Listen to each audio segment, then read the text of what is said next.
একটা ষড়যন্ত্র, এই যে একটা শান্ত ত্রিপুরাকে অশান্ত তৈরি করার একটা যে অপপ্রয়াস, এই যে কংগ্রেস সিপিএমের গুন্ডা বাহিনীদের, এই সন্ত্রাসীদের, তা আমরা সেই গুন্ডা এবং সন্ত্রাসীদের বিরুদ্ধে আজকে প্রতিবাদে সামিল হচ্ছে আমাদের এই 31 সার্কিপুর মণ্ডল সমস্ত কার্যকর্তারা। আমরা সেই বিক্ষোভে সেই প্রতিবাদ জানাতে, আজকে ধিক্কার জানাতে আমরা আজকে এই আমাদের এই আমাদের উদয়পুর শহরে একত্রিত হয়েছি। আমাদের এই ধিক্কার প্রতিবাদ জারি থাকবে, আগামী দিনও জারি থাকবে। আমরা কোনো মতে এই শান্ত ত্রিপুরাকে অশান্ত করতে দেব না। আর যদি প্রয়োজন পড়ে তাহলে আমরা তার প্রত্যুত্তরে যা করার দরকার সেইভাবে আমরা রুখে দাঁড়াবো। কারণ কি আমাদের ভারতীয় জনতা পার্টির আমাদেরও রক্ত মাংসের শরীর, কারণ আমাদেরও একটা ধৈর্যের সীমা আছে, আমাদের যুব কার্যকর্তাদেরও একটা ধৈর্যের সীমা আছে।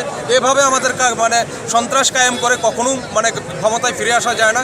আমরা চাইছি জনগণের বিকাশ, জনগণের একটা সুশাসন, এবং সেই দিকেই আমরা চলছি। এবং আগামী দিনে আমাদের এই বিকাশ যাত্রা জারি থাকবে এবং সরকারকে সমর্থন জারি থাকবে, এবং আমাদের এই যে একটা শান্ত রাখার যে একটা প্রয়াস, সেটাও আমাদের জারি থাকবে। আজকে বিক্ষোভ মিছিল কোথা থেকে কোথায় শেষ? আমাদের এই বিক্ষোভ মিছিলটা আমাদের এই যে পুরাতন টাউন হল, যেটাকে জামতলা টাউন হলের সামনে থেকে শুরু করে আমাদের central route, new town route হয়ে আবার এই জায়গাতেই শেষ হবে। কালকে যে ঘটনাগুলো হয়েছে, সমস্ত ঘটনাগুলোকে পুলিশকে জানিয়েছেন কিনা আপনারা? আমরা এফআইআর করেছি, আমরা পুলিশকেও জানিয়েছি। তার মধ্যে কিছু জায়গাতে আমরা কোথাও সিসিটিভি ভিডিও ফুটেজও পেয়েছি। এই যে সন্ত্রাসীদের অনেকটা আমরা আইডেন্টিফাই করতে পেরেছি। তার থেকে আমরা জানতে পেরেছি যে এটা টোটালি কংগ্রেস আর সিপিএমের যে সন্ত্রাসীরা যে গুন্ডারাজ কায়েম করতে চাইছে, এটা এই ভিডিও ফুটেজগুলিতে একদম স্পষ্ট হয়ে গেছে।